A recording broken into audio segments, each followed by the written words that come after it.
कुणाल कामरा की तरह बहरहाल हम तो ये नहीं कहते कि सुप्रीम कोर्ट भगवा रंग में रंग चुका है, क्योंकि उसके एक एक जज संघी हो चुके हैं ना।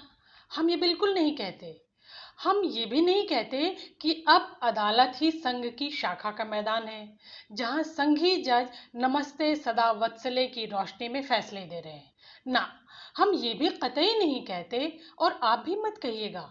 लेकिन हाँ, हम इतना जरूर कहते हैं कि जो पिछले 75 सालों में सुप्रीम कोर्ट में नहीं हुआ और ना होने दिया गया, वो सब अब होने को बेचैन है।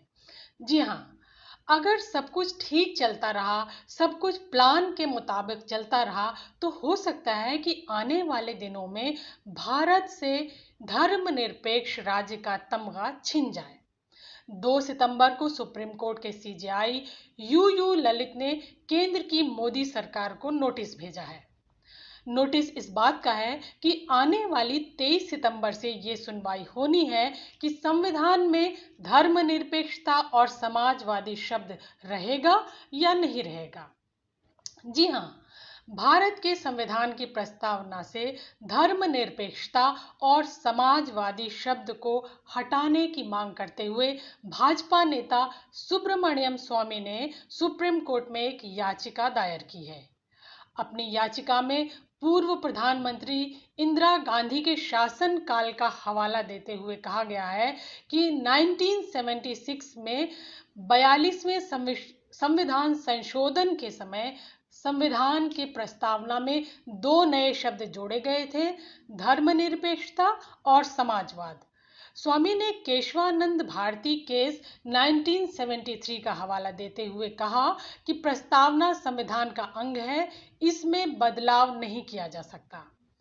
23 सितंबर को होगी सुनवाई। सुप्रीम कोर्ट संविधान की प्रस्तावना से धर्मनिरपेक्षता और समाजवादी शब्द वाली याचिका को सुनेगा। जस्टिस इंदिरा बनर्जी और जस्टिस एम सुंदरेश की पीठ ने डॉक्टर स्वामी की याचिका को इस तरह की याचिका के साथ पोस्ट किया, जो 23 सितंबर को सीजेआई यू ललित की बेंच के सामने लिस्ट है। बता दें कि सीजेआई यू ललित पहले अमित शाह के वकील थे और उन्होंने सोहराबुद्दीन फर्जी मुठभेड़ वाला मामला अमित शाह के लिए लड़ा था। वैसे संविधान से धर्मनिरपेक्षता और समाजवाद सिर्फ स्वामी ही नहीं हटाना चाहते, संघ भी इसमें पूरी ताकत के साथ लगा है और इस मसले पर 2020 में भी याचिका दाखिल कर दी गई थी। 2020 में ही उच्चतम न्यायालय में एक याचिका दायर करके कहा गया था कि संविधान की प्रस्तावना से समाजवाद और धर्मनिरपेक्ष जैसे शब्द हटा दिए जाएं। अलबत्ता याचिका में ये नहीं बताया कि संविधान से हटाकर ये दोनों शब्द आखिर किस कूड़े के डब्बे में फेंके जाएं। कूड़े के डिब्बे में फेंके जाएं या संघ के नागपुर वाले दफ्तर में फेंके जाएं। ये याचिका वकील बलराम सिंह और करुणेश कुमार शुक्ल ने वकील विष्णु शंकर जैन के माध्यम से दायर की थी। विष्णु शंकर जैन के बारे में हम आपको अलग से इसी एपिसोड में बताएंगे, ताकि समझ में आ सके कि हम सबके देश में किस तरह से भाईचारे को छीनने की कोशिश की जा रही है। बहरहाल पहले बलराम सिंह व अरुणेश कुमार शुक्ल की याचिका में क्या है वो जान लेते हैं। इनकी याचिका में कहा गया है कि संविधान में धर्मनिरपेक्षता और समाजवाद जोड़ने का कदम संविधान के अनुच्छेद 19(1)(a) में उल्लिखित अभिव्यक्ति की स्वतंत्रता की अवधारणा और अनुच्छेद 25 के तहत प्रदत्त धर्म की स्वतंत्रता के अधिकार के उल्लंघन के नजरिए से अवैध था। इसमें कहा गया है कि संशोधन भारत के महान गणराज्य की ऐतिहासिक और सांस्कृतिक विषय वस्तु के खिलाफ भी था। इस याचिका में जनप्रतिनिधि 1951 की धारा 29(a)(5) में धर्मनिरपेक्ष और समाजवादी शब्द शामिल करने को भी चुनौती दी गई है, जिसमें सुप्रीम कोर्ट चुनाव आयोग को अपने ज्ञापन या नियमों और विनियमों में एक विशिष्ट प्रावधान करने से पहले निकाय को हलफनामा देना होता है। कि वो भारत के संविधान के लिए और समाजवाद, धर्मनिरपेक्षता और लोकतंत्र के सिद्धांतों के प्रति सच्चा विश्वास और निष्ठा रखेगा। याचिकाकर्ता ने सवाल किया है कि क्या धर्मनिरपेक्षता और समाजवाद की अवधारणाएं राजनीतिक विचार हैं। वैसे ऐसी ही एक याचिका 2016 में इलाहाबाद हाई कोर्ट में भी दाखिल की गई थी। तब हाई कोर्ट ने भारतीय संविधान की प्रस्तावना में समाजवादी और धर्मनिरपेक्ष शब्दों को बरकरार रखा था। ये तो खैर खेल हो गया कोर्ट कोर्ट का। संविधान में भी संघियों ने संविधान बदलने के लिए पूरा जोर संसद में लगा रखा है।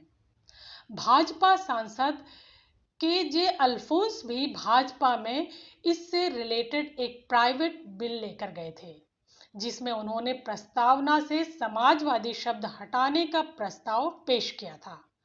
अब चलते हैं संविधान बदलने की संघी साजिश की ओर।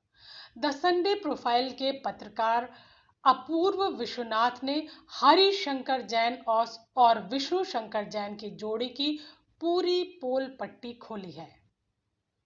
एडवोकेट विष्णु शंकर जैन संघ की विचारधारा को सुप्रीम कोर्ट में उठाने के लिए जाने जाते हैं। अपूर्व विश्वनाथ बताते हैं कि दोनों बाप बेटों की जोड़ी का मुख्य लक्ष्य हिंदू राष्ट्र है। ये दोनों अब तक बाबरी मस्जिद अयोध्या, ज्ञानवापी मस्जिद वाराणसी, ताजमहल आगरा और कुतुब मीनार नई दिल्ली सहित 102 केस लड़ चुके हैं। इसी विष्णु शंकर जैन ने संविधान से धर्मनिरपेक्षता हटाने की याचिका 2020 में डाली हुई है, जो सुब्रमण्यम स्वामी की याचिका के ही साथ क्लब हो गई है और इसी की सुनवाई इस महीने की 23 तारीख यानी 23 सितंबर 2022 से शुरू होगी। 68 साल के हरिशंकर और उनके 36 साल के बेटे विष्णु फिलहाल कम से कम 6 चल रहे मामलों के केंद्र में हैं, जिसमें मस्जिदों में प्राचीन मंदिर के खंडहर के दावे शामिल हैं। इसमें लखनऊ में टीले वाली मस्जिद से लेकर मध्य प्रदेश के धार में भोजशाला, यूपी के आगरा में ताजमहल, दिल्ली के कुतुब मीनार, मथुरा में शाही ईदगाह और वाराणसी में ज्ञानवापी मस्जिद है।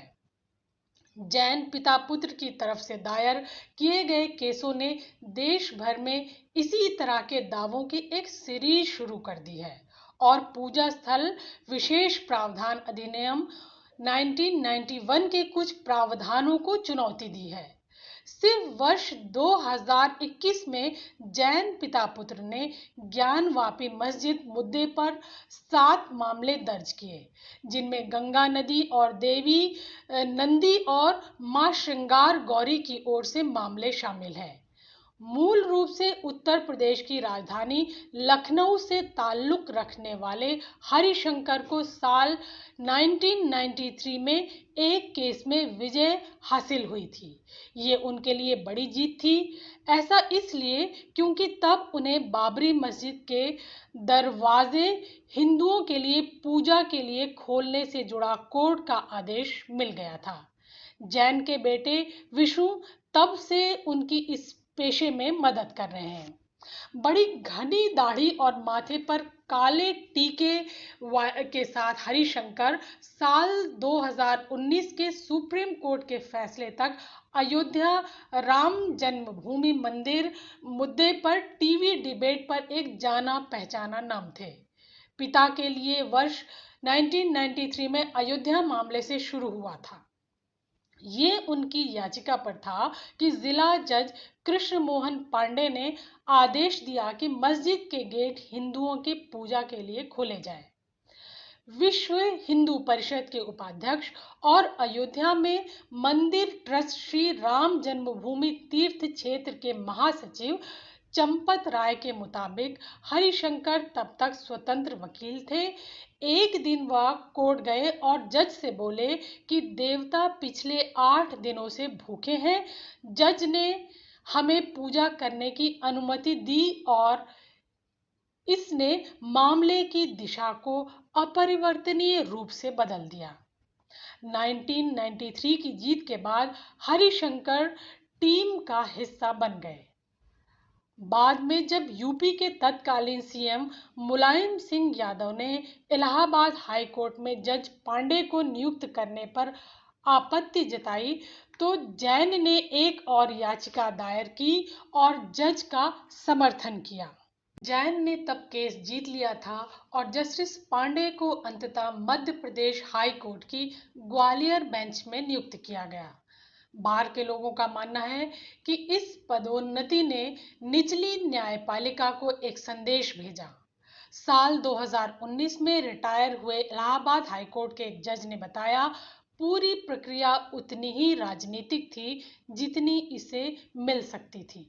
निचली अदालत के न्यायाधीशों को मामलों ने संदेश भेजा कि ये याचिकाकर्ता हैं जो आपका समर्थन करेंगे। हरिशंकर को जो लोग नजदीक से जानते हैं, वे उनके विरोधियों के पीछे जाने में उनकी हठधर्मिता के बारे में बात करते हैं। साल 1993 में हरिशंकर ने कांग्रेस अध्यक्ष सोनिया गांधी के खिलाफ अमेठी से चुनाव भी लड़ा, पर वो हार गए थे।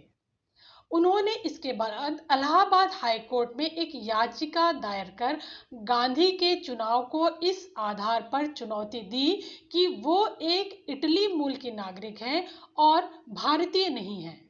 बैकअप के तौर पर जैन ने राजीव गांधी के साथ सोनिया के विवाह की वैधता को भी चुनौती दी थी। साथ ही प्लान सी के रूप में उन्होंने नागरिकता अधिनियम 1955 की धारा 5(1)(c) की वैधता को चुनौती दे डाली थी, जिसके तहत सोनिया ने रजिस्ट्रेशन के जरिए अपनी भारतीय नागरिकता हासिल की है। वैसे साल 2000 में सुप्रीम कोर्ट ने उन याचिकाओं को खारिज कर दिया था। पिछले कुछ महीनों में जिन 6 मुकदमों में जैन पिता पुत्र की जोड़ी 30 साल से अपनी बात रख रही थी, यानी ज्ञान वापी से ताजमहल तक, उन सभी में अचानक जजों ने उनकी दलीलें स्वीकार करके शुरुआती ऑर्डर भी जारी कर दिए हैं। विष्णु शंकर का कहना है कि जहां भी ऐसा मामला होगा हम उसमें लड़ेंगे।